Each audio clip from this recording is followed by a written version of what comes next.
I think about following and chasing what I'm most curious and obsessed with. I admire others and I listen to their podcasts because I enjoy them and I learn and they're entertaining, but I don't really try to be different for different reasons. I try to be authentic to what I'm curious about and what I care about and ask the questions that I want to ask and learn from the people that I'm most curious to learn from. And again, doing that seems to have served me well. Is it different than other interview shows? I don't know. Like you have to like look on Twitter and everyone's like, everyone has interview shows now or whatever. You can't do that anymore. I'm like, why? Why can't I do that? That's what I want to do. I would never tell you, David, don't do an interview show because there's too many of them. Why? If you're curious to learn from other people, well, then interview them, talk to them. If this is what you want to do and you're curious about it, you're not doing it as like a marketing thing for whatever, but you're genuinely curious and you want to do it, then do it. This week I'm sharing the second part of my conversation with Ryan Hawk. Ryan is the host of the Learning Leader Show, which is a podcast that I personally have been listening to for years and I'd highly recommend it. Now, Ryan is also the author of some very popular books about management, leadership and excellence, including Welcome to Management, which Forbes called one of the best business books of 2020, and also The Score That Matters, which recently became a USA Today bestseller. So in this episode, you're going to hear Ryan and I talking about how to deal with criticism. We talk about the qualities of exceptional leaders and how to build confidence in teams through trust and empowerment. We talk about mentorship and self-discovery. We talk about embracing generosity and servant leadership and how to build meaningful mentor-mentee relationships. We also talked about some of the unconventional lessons that he's learned both as a podcaster and also as a father. So this was a really incredible episode. You can get the full show notes, the transcript, and read my newsletter at theknowledge.io. And you can find Ryan online at RyanHawk12. And his website is The Learning Leader Show. We'll have all the links to his books in the show notes or description. And if you love this episode, please do share it with a friend. And don't forget to leave a review wherever you listen to podcasts, because it helps us tremendously to find other listeners just like you. Obviously, you used to work at LexisNexis. I used to work in corporate law, so we were a client of yours, and I probably have more experience using LexisNexis than I'd like, just because of all the years having to dig out precedent and doing all of that. Oh my gosh, That's that was probably 5 or 6 years that I spent doing that. So I was at Mayer Brown, which actually you may know of because it's a Chicago-based law firm. But I was in the London office. Wow, that's amazing. Yeah, man, and I'm super lucky to have gotten that job and got to work for Lexis because it was really tough. I mean, again, to have your first sales job be kind of a cold calling, prospecting type job was not always fun and really hard, but it was super rewarding when you did well. And it also helped kind of create my professional work ethic for everything else. And I think everybody at some point should have sales jobs because selling is a part of everything you do. Like you had to sell me to come on this podcast. Like it didn't feel like a sale to you probably, but that was part of the deal. We have to sell something ourselves, an idea, in some cases a product, or you work in sales, whatever it may be. You have to sell every day. So it's worth it to get good at that skill. And so I'm lucky again that I had some really tough gigs early in my career in sales. And luckily, I was selling a good product. As you used it. I was selling something that was useful, but we had a lot of competition there too. You probably used the competitor as well, Thomson Reuters, Westlaw. So like there was a lot of, it wasn't easy, in that having a tough job like that has made, maybe now more recent things I do, it's made it a bit easier. Yeah. You became a manager there when you were like 26 or something. Yeah. And I mean, even in the context of what you were just saying, what was it that you had to learn or to grow or get better at to become good enough that quickly? And, suddenly as a manager, you actually have a team. It's not one of the companies where, sometimes people give people the title manager. You're not managing anything. You're just, it's a pay bump, right? But you actually have people that are twice your age or more that are now reporting to you. And suddenly you have to upskill. You have to learn a lot of things really fast, both on the personnel side and then also your own growth and development as a salesman as well. Yeah, I mean, it's just a completely different job. You usually get promoted for being really good as an individual contributor. And they see something, some sort of potential, but that's the reason why there's so many bad managers, because they were maybe good at the job, but then they weren't very good at helping others. Like I had a math teacher at one point in my life in high school. He was amazing at doing math, but when you asked him how he did it, he would walk up to the board and he would just write the problem and just do it. He wouldn't even talk through it. And he's like, see, that's how you do it. That's like what a bad manager does. They just say, well, you just do this. And it's also why some like really great athletes are not good coaches in sports, because it maybe came more natural to them or they didn't have to think through it. It's why a lot of backup quarterbacks are really good coaches, because they weren't talented enough to play. They had to use their brain and understand coverages and how to run a team. And they had to lead like in weird times, like the starter gets hurt and they come in the huddle and they really got to like, everyone's nervous and they got to ease everyone's nerves. So yeah, I didn't really know anything when it came to managing. I just knew how to do the job as an individual contributor. And so there were a lot of rocky times of understanding people, or the fact that every member of my team was unique and different and you had to coach them differently. And I write in Welcome to Management, which you probably saw the opening story, a woman twice my age knocks on my door, is crying on my one of my first days, and told me her husband cheated on her and he wanted to get a divorce. And I'm thinking, like, what is she doing? Like, why is she telling me this? And I called my dad and I'm like, I would never tell my boss something that personal. And he's like, hey man, she's not you. Everybody's different. Everyone has their own unique way. It's your job to be there for your people. It's your job to care for them and to love them and to support them, regardless if you think she should have or should not have told you that. And he's like, welcome to management. Like, that was a welcome to management moment. And so it's just developing a whole new skill set for something that previously wasn't part of your job. That's why I have some friends that are working in sales and they're really critical of like senior management or even their own manager. I'm like, you don't know what it's like. You don't know what it's like to be in that person's seat, to understand like what they're actually dealing with. It's very easy to criticize when you haven't been there and you're not doing it. And so I try to have grace for others in those roles, because I don't, I'm not sitting in that seat right now. And I think it's better to be curious than judgmental, as Ted Lasso might say. And that's a much better approach. But yeah, if you want to get into all the management things I messed up, we're going to need another podcast. It's going to take a while. Okay, fair. But I mean, in terms of getting things right, what are the traits that you think make someone a particularly great manager? This sounds like obvious, but I think you have to truly and actually care for the people you're serving. Not just like in a way that makes it seem like you do, but I think if you don't actually care for them and love them in a sense of, maybe not like you love your wife, but like have a love for them and for their benefit, I think you're going to struggle. And so, like, truly getting to know your people as they are as a whole person, I think is should be mandatory. I have this getting to know you exercise that I instituted once I learned some things that really brought me closer to my people. So I think you have to really care and love for them. I think you need to be compassionate and be a really good listener. I think you need to be really deeply curious. People want to feel heard, and that you actually, again, care for them. And I think one of the ways you show care and love is curiosity.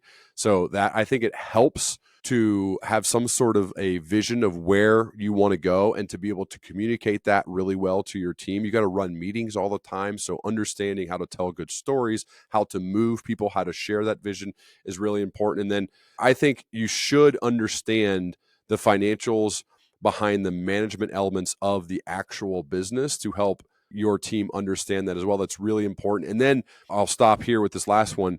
There's a big coaching element that great managers do well. And there's two forms of coaching. I think there's coaching for in the moment, real time. Hey, you did this. Maybe instead you should have done that. And then the second form of coaching would be long-term developmental coaching, which again gets back to showing how much you care for them. So having two separate one-on-one meetings with your people, one is that in the moment, here's how we get better on this specific thing that you were doing that maybe you could tweak a little bit. The second one, we're not even going to talk about today. We're not even going to talk about the numbers or about your hitting your goals. We're talking about you and your career and how I can help you get to the next step in your career. Because a great boss, I think, helps their people leave them. The great performers paradox I wrote about in Welcome to Management. Like, I love that moment when I could send somebody else beyond me, whether it was promotion to management or another bigger sales job. That, like, we kept track of that and advertised that to people when they were thinking about coming to work for me or my team, was look at our alumni base now. Look at where they go. This guy's a manager. She's a manager. He now is a big time large law sales rep. Like, look at where our people go. I'm very proud of that. And so you don't have that without those one-on-one developmental coaching sessions that most managers don't do at all. because they're too focused on just today and the numbers for this month, as opposed to caring and loving for your people to help them get to where they want to go. Do you know how hard people will work for you when you show them that you genuinely care for them, and you've proven it by helping other people leave your team to get promoted or get bigger jobs? People, they will work like crazy for you. And does it hurt to lose a great performer? Of course. It's really hard, but I'd rather that and then recruit the next good one and help them out. Like, that is a cool machine to get running. And we had that thing going towards the end of my time. And I think that was one of the things I'm most proud of, was to see people develop, improve, and then leave me. And now they're, prospering and doing great things. Like, that's such a rewarding feeling. It's funny, as you were saying that, I was just thinking of a particular manager that I had. That's probably one of the best managers that I've had. And I can tell you a bit about that in a moment. But the other part, just connecting these two dots of what you were just saying, I think one of the funny things about management and leadership in general is a lot of the time it's almost like economics, right? Where there is the economics of you as an individual. You go to the store, you see everything is expensive, things don't work out the way that you think they should be working out, things feel miserable. And then there is the economics that's in textbooks and the stuff that people say on TV, which is like, oh, the economy has gone up by 2 basis points or blah, blah, blah. And there seems to be this massive disconnect between, okay, like textbook economics and real world economics. And I think leadership, it can feel like exactly the same thing, where you hear, I mean, there's great management books, you have a great management book, there's loads of great books on leadership and things like that. But then when you actually go around and ask people, tell me about your manager, and, like, you look for real examples of how people are actually managing day to day, there seems to be a disconnect again, because, and I don't know if it's just that people get caught up in the day to day. Like, as a manager, you still have the pressure of having to deliver stuff, having to execute. And so you're not really taking the time to develop that soft side of things. And funnily enough, so the person I was referring to as, one of the best managers that I've had, I don't even necessarily think it was that he was doing a lot of the soft side. I think he did to an extent, but it's interesting that a lot of it was just trust. And this deep sense of trust that I don't think I've felt anywhere else. And it wasn't necessarily a good thing. It was pretty much just over and over again, him throwing me directly into the deep end of something I had no idea how to do. The most visceral example of this that I can remember is one time we were on this deal. We had a client that was very pernickety about certain things, and they had a bunch of clauses that, if we're being honest, they didn't really need, but they always had these demands that they want this to go into every single contract. And so it's my job to fight for that on this deal and make sure they get these terms in the contract. And I remember there was one call where I got ambushed by, so we were representing like one party. There's two parties that are kind of meant to be on the same side, and then there's the other side of the deal. And I get that I was probably the stick in the mud on this deal because I'm fighting for these extra things that my client wants in the contract that to everyone else don't seem really necessary. So I get on the call thinking that I'm just going to be speaking to this other lawyer that's meant to be on my side. And the other lawyer is also on the call. And these are two senior partners at two of the biggest law firms in the world, and me. And I am backed into a corner trying to like fight for my life. And the funny thing is, my boss, this guy, we share an office. He's in the room listening to me on loudspeaker and not saying a single word. He's just watching me sweat and flounder and struggle. And it was like one of the most difficult moments, in a sense, where like I was blindsided by both these guys being on this call. They're really trying to hammer me down and not allow my client to get this thing that they want. And I'm kind of looking over to my boss here, like, okay, you're going to jump in, you're going to help me out. And he did not. And he let me figure it out and just fight it out on that call. But watching that happen, because there's sometimes where he might just leave me something to do and then go off and then expect it to be done by the time he comes back. But knowing the intentionality of him just sitting there and watching me flounder and figure it out, I think just gave me a big sense of confidence, because I knew that he trusted me to figure things out, even if I didn't feel that for myself at the time. Yeah, the trust is super powerful, man. I'm going through this now in a different way with a 15-and-a-half-year-old daughter learning to drive. And that is a big, we went to a basketball game. My friend Brooke Cups, who I wrote the book with, his son plays at Indiana University. That's like a 3-hour drive. And I told my daughter, I'm like, I trust you. You want to drive the whole way. She's got just here in the States, she just has her temps or like temporary. You have to drive 50 hours before you can earn your license when you turn 16. And I think it's similar it's empowering to your child or to anybody you're leading, which I'm certainly trying to lead, to say, I trust you to drive us all the way there, go through detours, obviously use GPS, park in the parking garage, get to the game, like go get gas. Like as a leader, you have, and a parenting and is leading is very similar. You have to, I'm here, but you're going to do it. And I trust you to do it. And I'm going to empower you to do it. And that helps create evidence for them that they can do it. And what better thing could a leader do, like your boss did for you? He helped you create evidence for yourself that you can do it. If he would have jumped in while you were floundering, he took over, wasted opportunity to create evidence for yourself. There is risk. There is certainly risk, but I love leaders who are willing to say, this is a great opportunity for David to create some evidence for himself, which will create further confidence that he can draw from, that he can do this really hard thing, even though he's kind of screwing up right now, right? But I believe in him and I trust him. And then how do you feel about him afterwards, where you know he's doing it intentionally? Same way with parenting. Like, it's really powerful, man. And I think leaders who are thoughtful and intentional do that more than those who just kind of like randomly go through their days and they see a guy floundering and they say, I'm taking over from here because I can't risk this, versus those thoughtful ones who are care deeply about growing their people, who say, what an opportunity. What an opportunity for David to create evidence for himself that will then make him much better in the future. I think all of us as leaders should think about that more as the moments are happening, so that when the moments do arise, which they will, right, that we are actually, this is intentional here. We don't just take over and step in, because it's easier to just say, boom, push you aside. I'm taking over. I got it from here. I'm driving now. And when you do that, I think you could really set somebody backwards. It's more powerful to trust them and empower them, and then create evidence for themselves, which will then make them more confident in the future.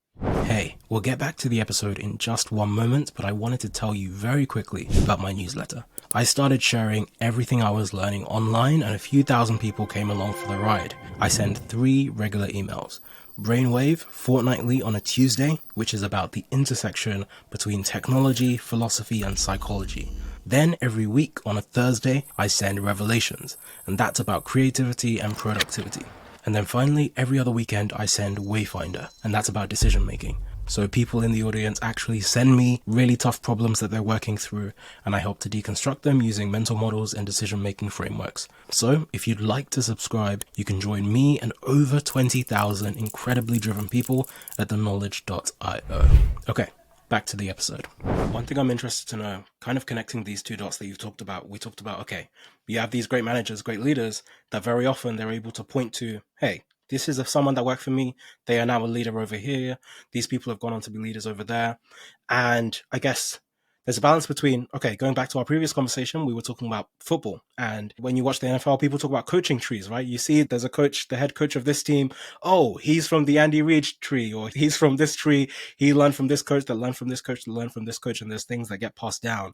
I'm interested to know one thing, that in the business space, it can be hard to find specific coaching trees that are within a domain. Like, it's hard to just decide, I'm going to join this coaching tree, because you also have to care about the business. You also have to care about the industry. You can't just find one great leader and regardless of what they're doing right now or what business they're in right now, you just go straight there. So I'd love to know how you think people could either join or start great coaching and leadership trees of their own. Well, I mean, the one interesting thing about that is that they just take time. So the best way is to constantly be helping people who want that.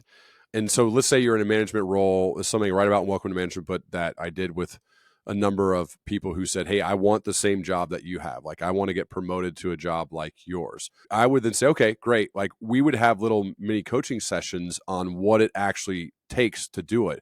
And I would put them in the role for like half a day. For example, I would say, okay, we're going to get one of your teammates. You're going to go listen to that teammate's calls, and you're going to provide coaching for that teammate. And I'm going to watch you coach them, and I'm going to provide coaching to you on how you coach them. And we're actually going to get feedback from them as well of how useful they felt it was. And so you kind of create this circular motion of putting somebody into the role, having them see what it's like to think of it differently. And then there are other parts. I'd have them lead meetings. I'd have them come up with ideas. I would put them in, like my dad would always say, like, I just want to see them in the actual role. He's like, any way you can simulate that, but make it as real as possible, So if that's a part of how you lead a team and you're saying, okay, I had this high potential person who told me they want this specific job that happens to be maybe the same job that I have. Let's simulate that as much as possible when working to develop them and then coach them on that. It also makes you better as a leader because I think that one of the best tools for learning is teaching. And so putting yourself in the role of being a teacher is a great way to learn. So I benefited from those too. But then I remember Brent Schurz, who I wrote about in the book, he was one of those early guys, rep of the year, great sales guy, won all the awards, but said he wanted to manage. We went through that process for probably a full year where we simulated probably every act of that job, almost every act of that job. He then becomes one of the next guys promoted. He then goes on to lead the team of the year and then goes on to be a director and a VP and now a senior leader at a different company. Well, I mean, like that's how it starts. It starts one at a time. One at a time. But I don't think you make people do that. I think they have to want to do that. And you know what makes them want to do it is when they see others, they're like, oh, what's possible? Oh, this is cool. I want to do that. And also, when you put them in the role and they simulate something, sometimes it happened a few times, they'd say, I don't want to do that. I want no part of that. Like, I want to go on a different track. I don't want that job. And wouldn't you rather know that before they get it than after they get it? And so in a way, it gives them a little bit of taste of what it's like. And so whether they may say, oh, I love this, let's go, or they'll say, I don't like this. And then we learned early that maybe there should be a different path for them. So I think simulation, role playing, actually doing it as best you can is a great way to help building that tree. And a few of these examples, you've tied things you do in a professional context to things that you do as a dad or in your family as well. I'm interested to know how you see the evolution of the Dean Hawk fatherhood tree, where, what are the similarities or differences that you might notice between, like, you've had a lot of great leaders in your family and people that you've learned a lot from, maybe between like your grandfather and your father, and then between your father and you, like, how do you see some of those traits evolving, where there's some things you definitely want to do similarly exactly the way they did it, and then there's also things where you think, how can I take this in my own direction, or take it to the next level in the way that I see is most useful? I think with my dad and my grandpa, the first thing that comes to mind is selflessness, caring for others, loving them, putting them before you, really truly like servant leadership. So I'm very fortunate and lucky to have, unfortunately, a number of people who have examples of what not to do based on how they were raised. And all of mine are examples of what to do, of really how to be very generous, how to be very loving, how to truly care for people, how to listen to them. My dad's one of the best in the world at patiently listening and waiting and not feeling like his voice needs to be heard. But then when he does speak up, everybody is listening and usually saying, oh yeah, that's the thing. And I think that's like Robert Greene. I like always say less than necessary. Like my dad probably didn't even read that book or knows anything about that. That's just the way he lives. So to me, yeah, and I also grew up in a special needs home with one of my aunts who my dad's sister who passed away, special needs. I mean, I saw my grandpa take care of her for 40 years. She was special needs from birth to death. And then same thing happened with my grandma the last 10 years of her life. This dude was constantly taking care of other people, literally like almost his entire life. And so when you see that love and compassion, never complained a day in his life, ever, still doesn't to this day that I've heard, it's like, man, this dude has had it a lot harder than me, and yet shows up with a super positive attitude, caring, loving, kind, a joy for life. What am I doing? What in the world am I complaining about? Like, suck it up. It's just, again, another really great, fortunate situation for me is having these loving parents and grandparents that I can draw from to say, man, watch how they treat people, watch how they help people, watch how they serve, watch how they love, watch how they listen, watch how much compassion they show. There's no excuse for me not to be that way. And I'm trying my best to do it. Not there yet, but trying my best to do the same. Were there any values that were spoken of or emphasized in your most recent book? One of the points there is also about not just defining your purpose, but also defining your values. And I've heard you talk about the values that you have. I'm interested to know what the process was like of coming up with those values and how you use them and make them practical. Yeah, I mean, it's funny. We never had those conversations growing up. I think what's even better, though, is the fact that as parents, our job is to be the model. I mean, I was out of town with my brother the last couple of days, and she'd say, it's amazing how Charlie, our youngest daughter, how Charlie mimics exactly what you do. For example, how you make Boomer, our dog, sit before you take him out to walk to the bus stop. She makes him sit, and she said she walks on the same path around the sidewalk and down the driveway down. She's like, she does exactly the way that you do it. And I just responded, right, she's always watching. And I think it's a good reminder that the way to show your values to your kids or to anybody is to live them. And so my parents, they never said anything about that. I just watched how they treated people. I still watch how they treat people. Same with my grandpa. So the values mean nothing unless the behaviors are in full alignment with them. So I know what it means to be curious and to be thoughtful and to be caring and to be loving. And those are ways I would describe, the house I grew up in and the way my parents still are, that like living them out. I've now further solidified them and named them and written them down and talk about them with others that I think is helpful. But it's even more helpful, especially when it comes to being a parent, is to live them out every single day. The behaviors have to match whatever the words are that you choose for your core values. You seem to have a lot of mentors in your life, whether some of them are like friends and old coaches that you're still in touch with, someone, even like Brooke Cubs, who you've now written a book with, some maybe your dad or other people that you've come across. I would love to know how you cultivate those types of relationships. And I guess maybe there's also a connection there to the friends in the foxhole concept, right? Like, how do you find and build those foxhole friendships as well? I mean, Charlie Munger was asked one day, how do I get a great wife? And he said, deserve one. I think the same is true for friends and mentors. I try to be curious and thoughtful. I try to follow up on what the advice that they give me, but I am not afraid to ask. I'm not afraid to seek out mentorship and to ask to talk to them or just specifically ask them a question immediately or even directly via email, text, phone call, lunch, whatever it may be. I think there does seem to be a fear of rejection or of taking up somebody's time. And I just go back to my cold calling days. I've been rejected 60, 70 times a day for weeks on end, years on end. I'm not afraid of that at all. I also think back to that Steve Jobs video, which I can send you afterwards, when he was 11 years old and he calls the Hewlett and Packard guys at their house and asked them for some spare parts to build a frequency counter. And they invited him in and gave him a job. And he said, I was in heaven. And he said, the difference between people who dream about things and those who actually do them is you got to be willing to ask. You got to be willing to get rejected. You got to be willing to fail. And I think that's true for almost everything. And when it comes to for mentors, it's I'm just going to ask. I'm willing to ask. And then I hopefully will deserve that relationship by people seem to be flattered by curiosity and by direct, specific questions. And certainly I will praise them for what I admire about them. And I will tell them that specifically. And so when it comes to asking, specificity is key, and then follow up and then actually trying to implement what they say. I found that helps deepen relationships, and then just being very grateful for them and just being hopefully a kind, decent person will help foster those relationships. And yeah, been lucky to have a lot of them and still currently do and talk to them on a regular basis. So how do you think about your career now? Obviously, you've gone out for yourself, you left your corporate role. I think I remember you talking about how you had to get your wife on board as well. Obviously, she had to believe in the vision of you going out and doing this thing by yourself.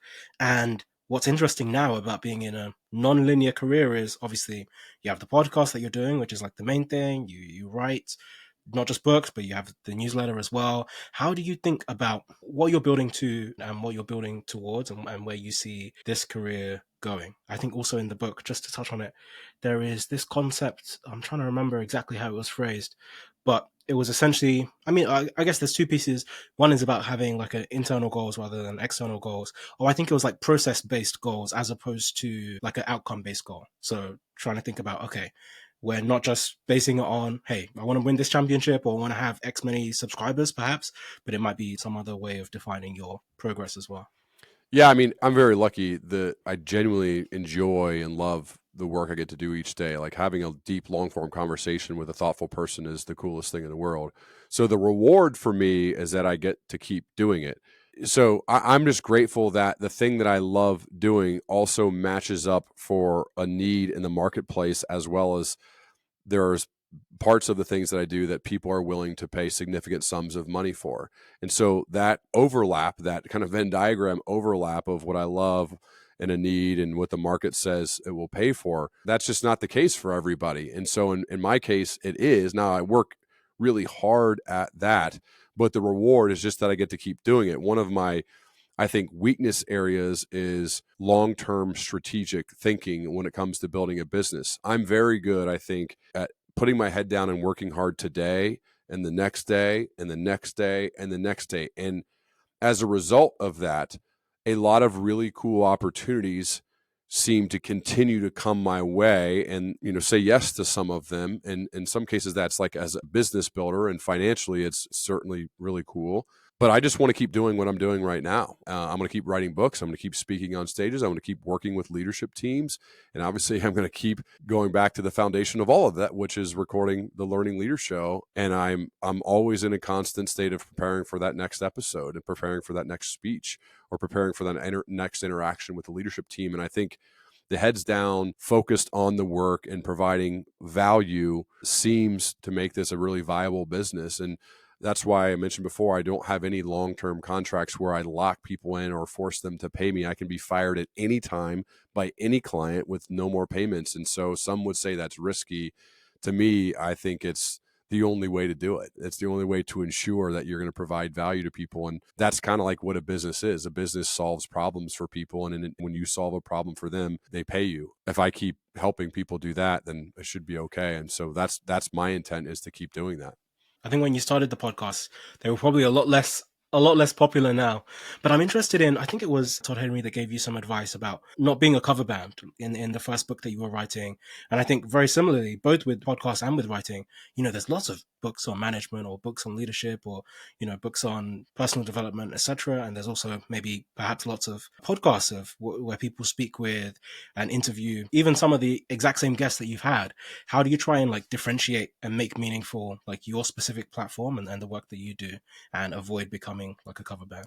I don't really think about that at all. I think about following and chasing what I'm most curious and obsessed with. As my most recent book you mentioned, like trying to always compare and try to differentiate, to me, it seems like a waste of time. If people aren't interested in what I'm most curious and obsessed with, then I'll need to go do something else. I'll have to go get a sales job. I just don't spend a ton of time. Like, I admire others and I listen to their podcasts because I enjoy them and I learn and they're entertaining. But I don't really try to be different for different reasons. I try to be authentic to what I'm curious about and what I care about, and ask the questions that I want to ask and learn from the people that I'm most curious to learn from. And again, doing that seems to have served me well. Is it different than other interview shows? I don't know. Like, that comes out so much now. Like, you have to like look on Twitter and everyone's like, everyone has interview shows now or whatever. You can't do that anymore. I'm like, why? Why can't I do that? Like, that's what I want to do. Like, well, I would never tell you, David, don't do an interview show because there's too many of them. Why? If you're curious to learn from other people, well, then interview them, talk to them. You know what I mean? Like, I just would never push you away from something you're really curious about. If this is what you want to do and you're curious about it, you're not doing it as like a marketing thing for whatever, but you're genuinely curious and you want to do it, then do it.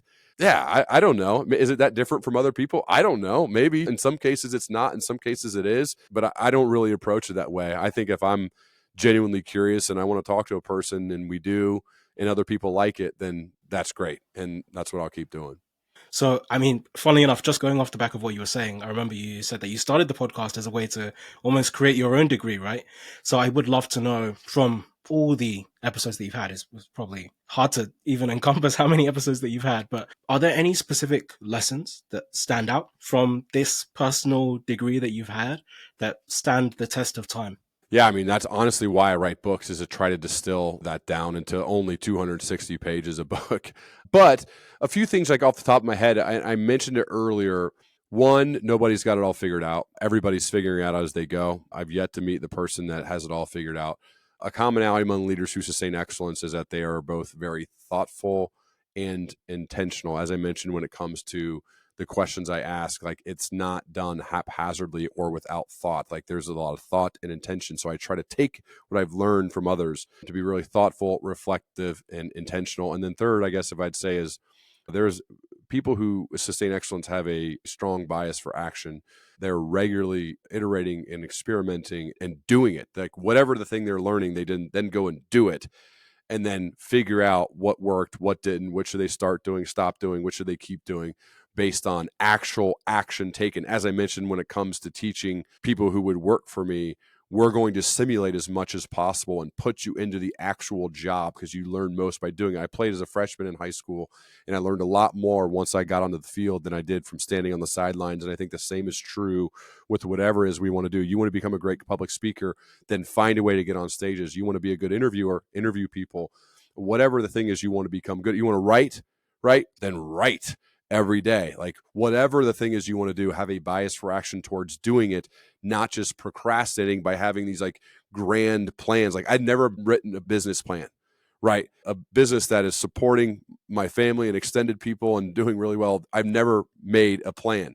It's let's go. And we're going to do the thing, and then we'll learn and we'll iterate. And yes, we'll adjust and we'll think and we'll talk to people, but we got to go. And so I think that kind of combination of being thoughtful and intentional, and then when it's time to go, like you go, and that seems to serve most people well.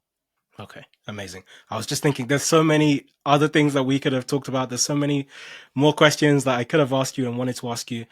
Maybe like one that actually just came to mind, if you don't mind me just asking. You have 5 daughters. I would love to know if there's only one thing that they would remember you for and could remember, oh my gosh, this is one thing that my dad did, or one thing that my dad said to me that I always remember. What might that be?